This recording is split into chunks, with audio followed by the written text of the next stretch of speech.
Welcome to Pharmaceutical Technologies podcast series, Establishing a Culture of Compliance, brought to you by NSF Health Sciences, offering certification, training, consulting, testing, R&D, auditing, and regulatory guidance for the pharmaceutical, biotech, medical device, and dietary supplement industries throughout the entire product lifecycle. Learn more at nsf.org. And now, here's your host for this video podcast, Reed Paul. Hello, this is Reed Paul, multimedia producer at Pharmaceutical Technology Magazine, and I'm here today with Ron Johnson, president of Becker Associates Consulting, an NSF International Company. Today, we're discussing how to establish a culture of compliance for companies seeking to prevent or remediate regulatory compliance violations. Thank you for joining me, Ron. Thanks, Reed. I'm happy to be with you today. Great. Well, let's get started. What elements are essential to the establishment of a culture of quality? Well, there are several elements. The ones that I think are clearly most critical fall into a couple of categories. First and foremost, you need to clearly articulate really what the quality values and the principles that are going to drive the company's behavior, and particularly the behavior of its employees. And so these values, principles, philosophy, if you will, are normally articulated by senior management. And it's basically saying from senior management, this is how we're going to run the company. This is how we're going to operate. This is how we're going to manage our business, and basically pointing out what's important and what are the guiding principles. And I think a very critical part of doing this is to then socialize those principles and those values with the rank and file so that there is a sense of ownership. And so some companies take the quality elements of that and then socialize them with the rank and file and expand them to include other aspects of the company's operating philosophy. And this would include things like how the company relates to its employees, how it relates to its customers, the communities that it works in, and even its investors and stockholders. So you end up then with a pretty comprehensive set of values that basically become the heart and soul of the company. And obviously these things need to be put in writing and reinforced and become the company ethos. So that's kind of one big piece of establishing this culture of quality. And then secondly, and certainly equally important, is that you need to have systems that support those principles and values. So particularly you need human resource systems that will reinforce and support the words that are in those objectives and values. And so there needs to be performance plans that align with these principles, and importantly, performance plans that drive behaviors that are consistent with the principles and values and not inconsistent with them. And let me give you an example that I have seen in my experience. It may be that the company has a goal of obtaining an approval, whether it's a 510K or an ANDA approval, and performance plans are written to direct employee behaviors to achieve that goal. So the approval comes through, everybody gets bonused and high-fived about the approval, and then 6 months down the road when the particular product has to be recalled because of quality issues, there isn't anything in that reward performance system that addresses that issue. So there isn't any comeuppance or accountability for that aspect. So the message that sends to employees is the most important thing is to get the product through the approval process. Don't worry about quality. You just need to make sure that the performance plans align with the principles and values that you've articulated on paper.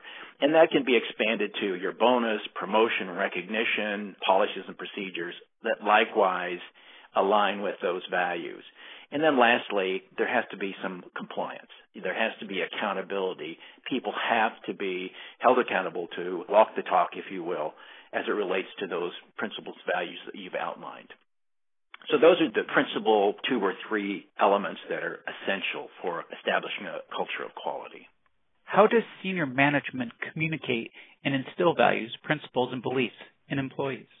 It's hard to put in somebody's mind a belief or a principle if they don't themselves believe it as well. And so clearly in a business setting, you look to senior management to set the vision, to articulate the values, the philosophy, as I said earlier, of how the company is going to be managed.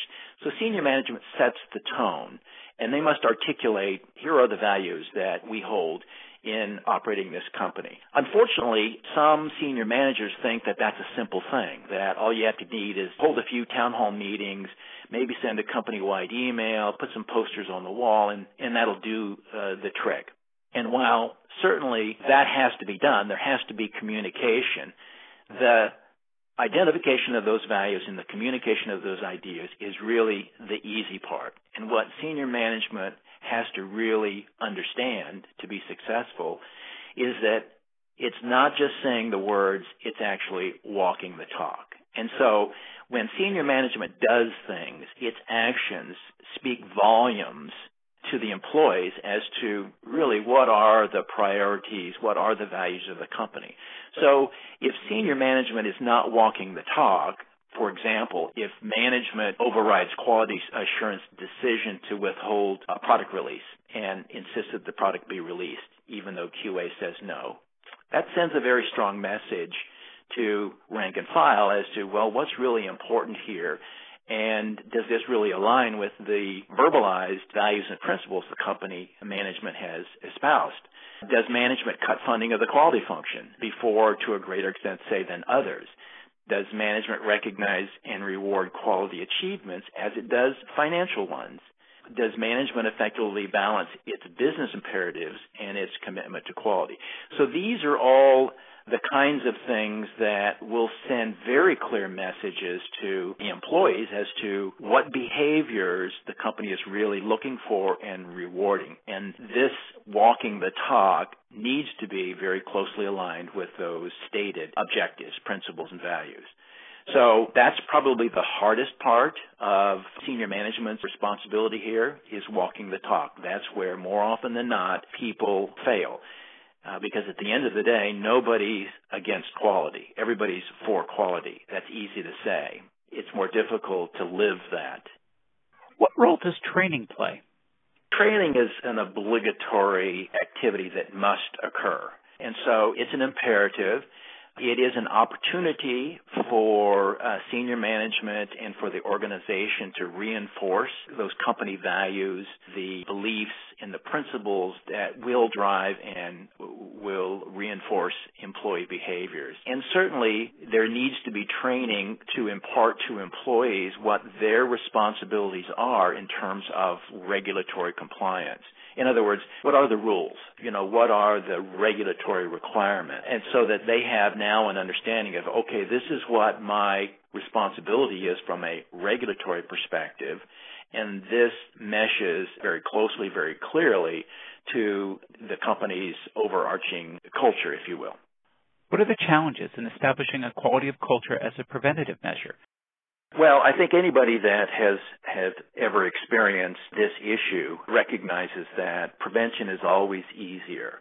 And it's easier because it is an opportunity to establish that philosophy of operation without any acute urgency, if you will. In other words, without a threat of some disastrous negative element forcing you to change something that you have been doing all along. So prevention gives you a blank tablet, an opportunity to establish it from the ground up, to develop ownership on the part of employees. And it's very critical because employees at all levels of the organization make decisions every day, and multiple decisions every day. And they decide things like, I'm going to ignore that particular product flaw, for example, or I'm going to take a shortcut here because I'm going to lunch and I want to get there a little earlier. Those kinds of things are the kinds of things that supervisors and managers can't be there for every one of those decisions, and has very little control over all of those decisions that people make on a daily basis. By preventively developing and inculcating a corporate culture and the values and the principles at an early stage, that will govern how people behave when the boss is not there, when there isn't anybody looking over their shoulder. It's not at all unlike the way you raise your children. You're not with your children when they're out in the world or when they become adolescents and they make lots of decisions, but what you try to do is you instill in them values that will help them make the right decisions. And that's really what a preventive approach is in creating this corporate culture and avoiding people making basically the wrong decisions, because you can't be there for every one of those. Now, contrasting that to remedial situation in which there is some stimulus now that is requiring you to develop this corporate culture. When that happens, it's usually, as the result, the impetus for that need to remediate is usually some adverse occurrence, either something from a regulatory agency. The FDA has said, you have some regulatory problems, you're not complying with quality regulations. And so now you're in a very different situation than you are in a preventive situation. And the biggest problem, in my experience, is in that kind of situation, the biggest challenge is just getting companies to overcome the disbelief that their values are not appropriate or that their values are not satisfactory to achieve regulatory compliance, for example, that the government, if you will, is asking. So while no one's against quality and nobody doesn't love Sara Lee, but the fact of the matter is it's difficult when a company has been challenged by, say, the FDA and said, you have the wrong culture because you are not in compliance. And so it becomes very hard for companies to self-assess. And in many cases, companies are actually insulted. Why in the world would anybody, the government or anybody, think that me as a company is not a supporter, a proponent of quality? None of us in the healthcare industry come to work to do things other than help mankind produce high-quality products. So that becomes a very, very difficult situation, a very hard transition to go from where you are when you think you're in a reasonably good place to where you need to be to avoid or to resolve or remediate a regulatory or a quality debacle, if you will. And finally, how do you define success? Certainly quality metrics can tell you very clearly if you have a competent quality system. The feedback mechanisms of that system will give you very good insight as to how well you're performing. And it's not that people don't make mistakes, even in the best of cultures, if you will. People do make mistakes, but the fact of the matter is, if you are overall successful, your quality metrics will tell you that. So, you can look at what's the status of the quality of product that's going out the door. Is the product quality at an acceptable level? What kind of feedback are you getting from your user and your customers? Have you had to have field actions or recalls? Are you, in fact, documenting and developing continuous improvement initiatives? All of those will be indicators that your culture is driving the kinds of behaviors that you want, the kinds of behaviors that will serve the company, its products, and its customers well. And then clearly, if you are encountering regulatory issues with the FDA, that's an indication that maybe there is misalignment between the behaviors that are being exhibited by employees and the expectations of the regulatory agency. And that certainly is a good indication.